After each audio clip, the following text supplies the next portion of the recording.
How's everyone doing? This is going to be another What Didn't Make the Shelf video. This is a video series where I show you what movies didn't make the shelf, aka the collection. I've sold over 11,000 movies in the past 5.5 years, and I still have close to 6,000. I've dipped under the 6,000 mark now, finally. I've been trying to thin the collection down because there's going to be a lot of changes coming up. This room is actually going to turn to a nursery coming up soon. The movies are going to move into another room. You see the two bookcases behind me. I've got 13 total bookcases. I got stacks all over the floor, stacks in front of me. So I've hit a bit of an impasse getting rid of movies that I can't see myself rewatching again, because I don't want to keep things just to have them. Space is at a premium. And again, yeah, if I can't see myself rewatching it, it's time to get rid of it, even if it's a movie that I enjoy. So let's go ahead and get into it. Let me know if you've seen any of these movies and what you think of them, even if you like them. There's some movies in here that I do like, but I just don't think I'm going to rewatch them. There are some good movies in here, and there are some ones that are upgrades and stuff like that too. And here we go. Here are 11 more movies that didn't make the shelf. And I want to give a big shout out to Joe and Marie over at Martinez Joe 74, their channel. They came up with this idea. I think it's a great idea and concept, and it's been cathartic for me. It's helping me get rid of more movies. Every day I try to go through and maybe pick out one or two, and then once I get a stack, I'll make a video. I used to do a video series like this called Keep or Toss, where I would ask your opinion if I should keep a movie or get rid of it. And thinking about it, if I'm even considering getting rid of it, should go. So their video concept was better, and thank you for that. And can definitely look forward to more of these videos coming up soon, because there's just how many movies can you rewatch in your lifetime? I've had a huge collection, and I'm at the point where I don't want to have things just to have them. If I can't see myself rewatching, I'm not gonna keep them. And realistically, there's only so many movies you can watch. So it's I've hit that impasse. Getting rid of so many, it's been hard. But I'm gonna go ahead and show you these 11 right here. First up is one that I love. It's Wes Craven's The Hills Have Eyes. This is the new 4K release from Arrow Video, but I have another copy right there, and I have the Blu-ray copy of this, these limited edition releases. So I'm going to get rid of this one. And people ask me, how do you, get doubles and triples of movies? Sometimes I'll buy lots from other sellers. It could either be like I'm interested in it, and then, or there's ones that I can resell or trade. So there you go. If it's a great deal. And this is just a fantastic release. Let me know what your favorite Wes Craven movie is. One that I think is underrated is Deadly Blessing. I love the twists, and I feel like that twist came before some other twists that were similar, that are really popular movies. But Deadly Blessing is one that I absolutely love. I'm a big fan of Wes Craven, and this is just such an amazing release. So if you are a fan of the film, definitely check this one out. Arrow Video is doing an amazing job with their standalone release, but especially their box sets, transfers, the special features, newly commissioned artwork, the packaging. It's a complete release for physical media fans and collectors. So only reason I'm getting rid of this one is because I have multiples of it. And all of these are available. So if you're interested in anything, let me know. We can make out a deal. I get people ask me that. Initially, I didn't think about that part. But yeah, everything's available. Next up is F9, the Fast Saga. This, to me, is the worst one in the franchise since Tokyo Drift. I was expecting to enjoy it more than I did. John Cena's in here. He's the estranged brother of Vin Diesel. You see the flashbacks, and you find out more about the relationship and why it's strained and things like that. And, the family, that's, big here. But this one, for this franchise in general, they started as like car racing. Now they're, saving the world. They're spies, doing all kinds of crazy stunts, facing off against submarines, driving cars out of planes, and all kinds of crazy things that, from where they started to where they are now, it's mind-blowing.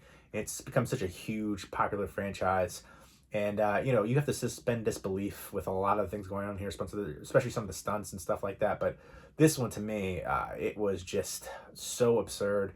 And you can only suspend disbelief so much. And there's certain scenes in here, like there's a scene where it's like the cars to jump a bridge, and it's like connects to a wire. And it's just like, there's so many different things. It's just like, it didn't work. It fell flat. It almost felt like a parody of these movies. But I don't know, if you're a big fan of the franchise, maybe you'll appreciate it more.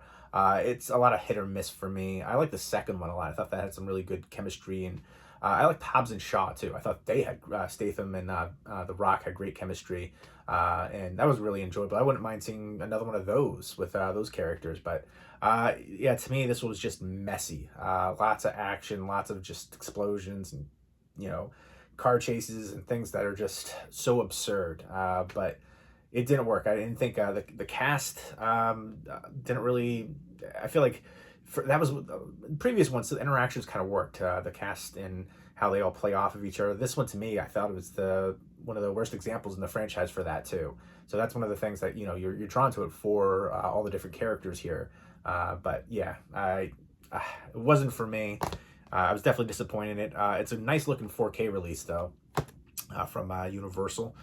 Next up is one that I'm only getting rid of because I want to get the new 4K Godfather trilogy. There's 2 different editions, I believe, and I definitely want to get the one with this cut here too.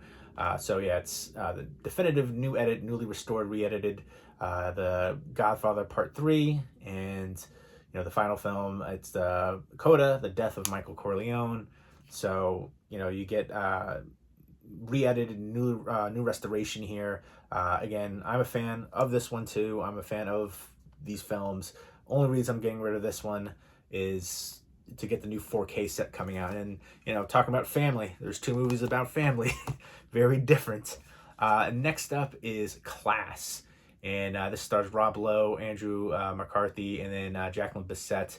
And I remember thinking this was a decent movie. I like the cast. I like especially how Rob Lowe and Andrew McCarthy play off of each other. I believe they're roommates. They're at a prep school, and Rob Lowe is like the suave character, and he's trying to get his friend and roommate to go out and pop his cherry essentially.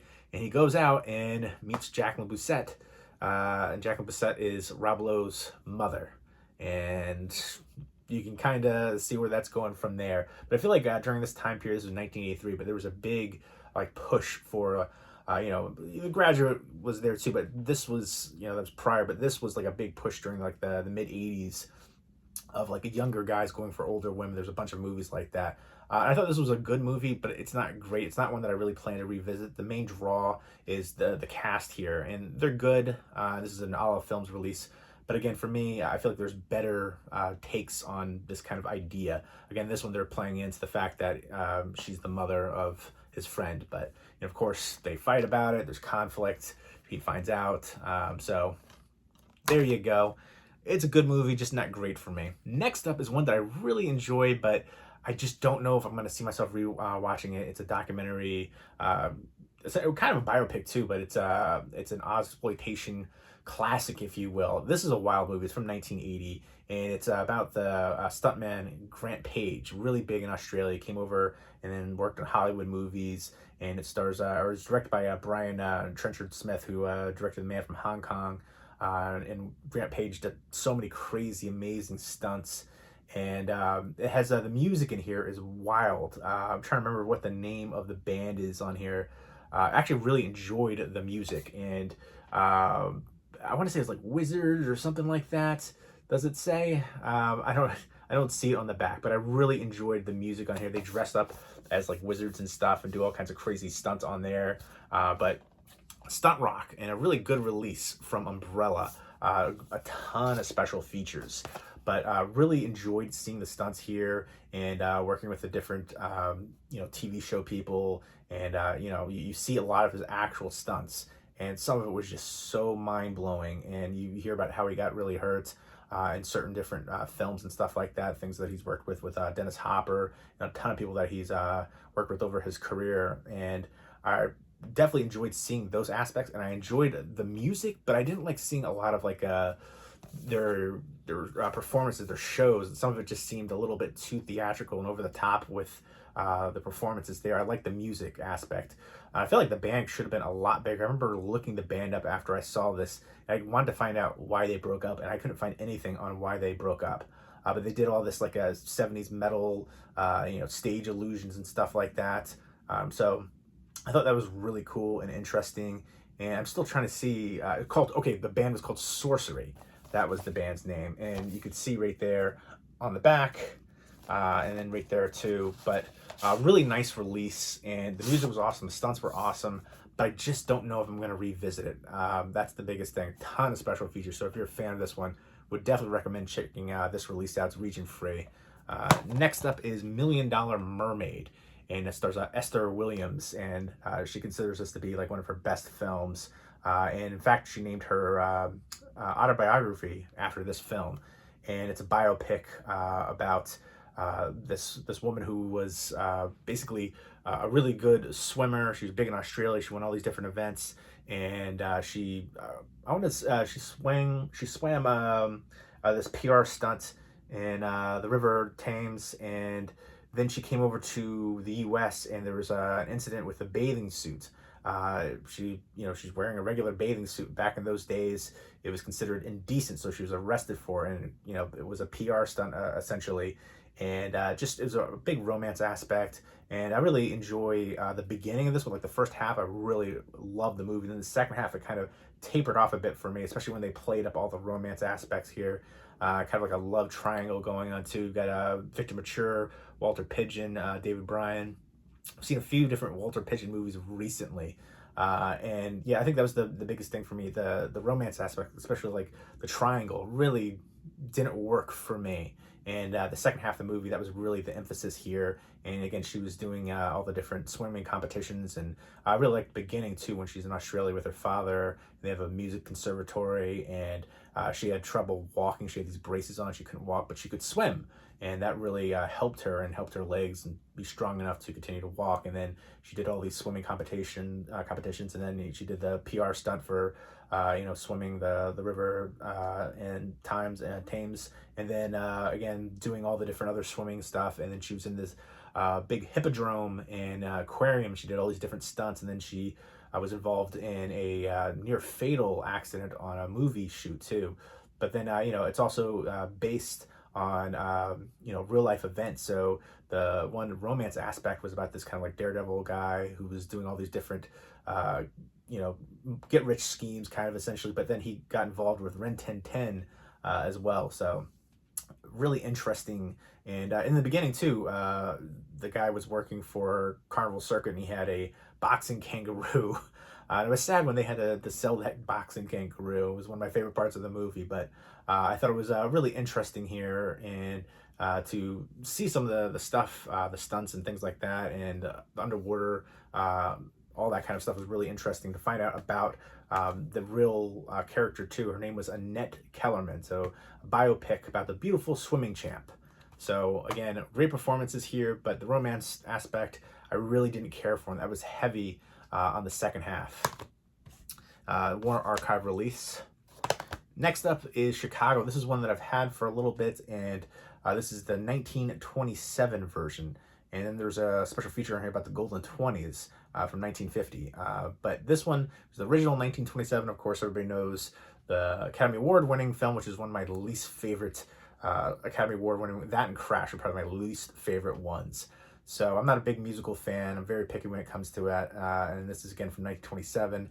And it's a big controversy about the directing too, because Cecil DeMille actually directed, although he removed his credit for here. So trying to see where it says the actual director who was credited on here. I can't remember his name off the top of my head, but he wasn't credited for. Frank Urson is credited, but Cecil DeMille, he had The King of Kings was still in theaters, so he was kind of controversial. He didn't want to have that and then be connected to this one, which has some debauchery and things like that. So yeah, he did a bunch of reshoots, and so that's a big draw for this film. But for me, I've had it for a while and I haven't seen it, and I'm just thinking like I've got so many stacks, and I'm probably not going to be interested in seeing this one. I didn't like the remake of it, and this is also based on there's a play that was based on it too, but I didn't like the remake of it, the modernization take on it, and musicals is my least favorite genre, so I'm gonna go ahead and purge this one from the collection. I've had it for a bit, time to let it go. Next up is a Blu-ray TV show, one that I remember seeing like reruns on when I was a kid, but I just feel like I've had it and it's been sitting and I've never watched. So I've seen it again since I was a kid, but I haven't, since I've had this set, I haven't watched it. I think it's time to let it go. Don Johnson, Philip Michael Thomas, They're playing, vice detectives in Miami, the steamy underworld there. And there's some, good guest stars and good music here too. The Who, Aerosmith, Guns N' Roses, Cure, Public Enemy, Phil Collins, U2, Peter Gabriel, and it's remastered in high definition here. There's so many shows that I have, and it's just about rewatching them. And there's so many other shows when I was growing up as a kid that I would watch over this one. So I'm gonna go ahead and get rid of this set. And there's is that Edward James Olmos back there too. I didn't realize how many well-known people were in this one, but it's a product of its time, the '80s and stuff. So Crockett and Tubbs, very iconic. And this is executive produced by Michael Mann. Of course, did the movie, did Heat, Collateral, a ton of great films. Let me know what your favorite Michael Mann movie is.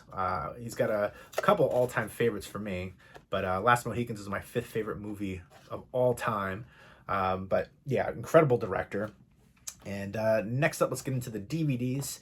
Down in the Valley, and this is directed by David Jacobson, who directed the biopic Dahmer with Jeremy Renner. I like the performances here.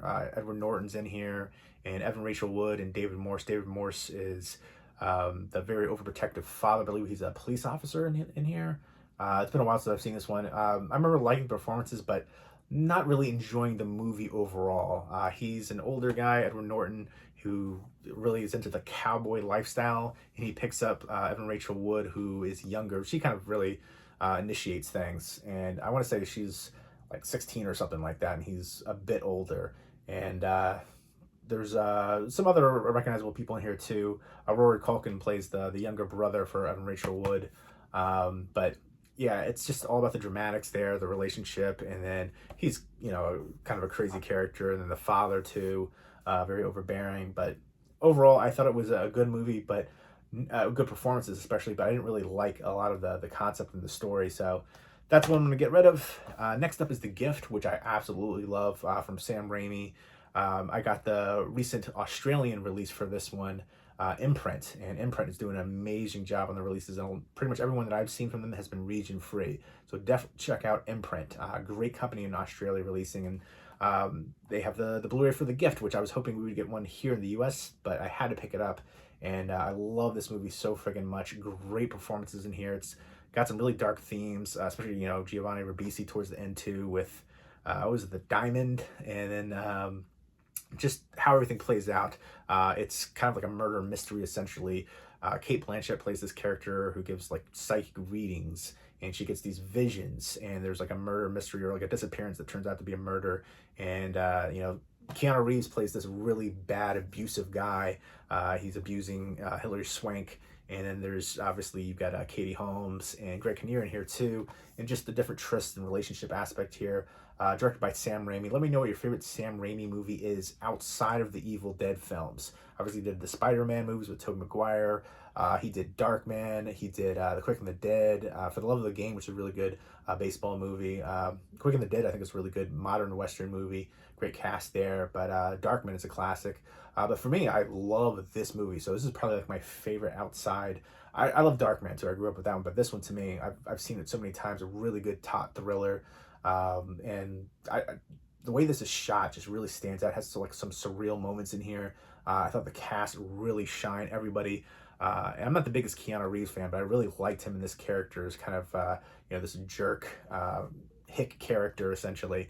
But Cate Blanchett, amazing actress, big fan of her. So I would highly recommend the heck out of this one. And Sam Raimi did a great job. I know he's going to be doing the new Doctor Strange movie. The multiverse and the madness, something like that, kind of makes me think of In the Mouth of Madness. But looking forward to seeing what he does with that one. But can't give this one a high enough recommendation. I'm only getting rid of this one because I have the recent Blu-ray. It's an upgrade.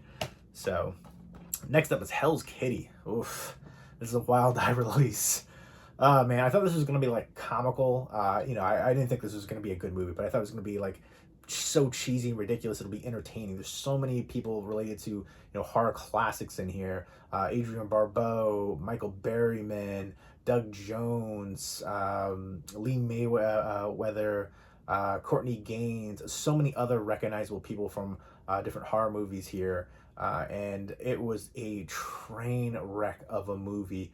There's a lot of other people in here too. If you're a horror movie fan, especially like 80s, you'll definitely love seeing the cameos, but the movie was a train wreck, dumpster fire of a movie.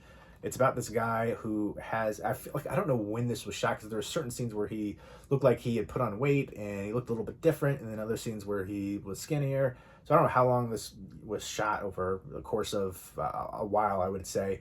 But it's basically about his cat that's possessed, and the cat's killing people.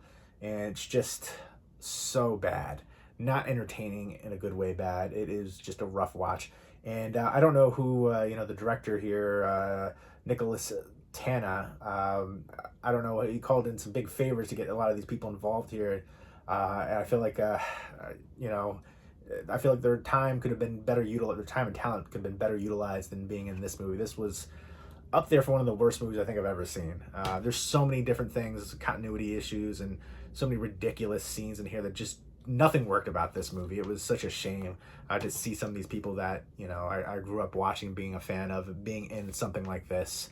Again, I like cheesy, ridiculous movies, but this wasn't a cheesy, fun one. This was just, it makes your head shake, and it's just like, why am I sitting through this? It was a battle attrition to sit through. It was a short runtime, 88 minutes, but it felt like it was 3 hours. It was just dreadful. The pacing didn't work. Nothing worked for that movie. Again, the only thing is, it's nice to see these people in the, to see more roles like that, but they should have been in something better than that. But there you go. Those are the 11 pickups. If you've seen any of these, definitely let me know what you think of them. Let me know which one is your favorite from these. Let me know your favorite Wes Craven movie, your favorite 80s TV show. How about that? Let me know your favorite Sam Raimi movie, your favorite cheesy horror movie. But yeah, there you go. That is, let me know actually your favorite modern action movie and your favorite Fast and the Furious sequel or spinoff. You can put Hobbs and Shaw in there too. I like the Hobbs and Shaw in the second Fast and the Furious movie, but this and Tokyo Drift are my least favorite. But there we go. That is everything on what didn't make the shelf. 11 titles, and expect more of these videos coming up in the future. I've got a bunch. Again, if I can't see myself rewatching it, it's gotta go.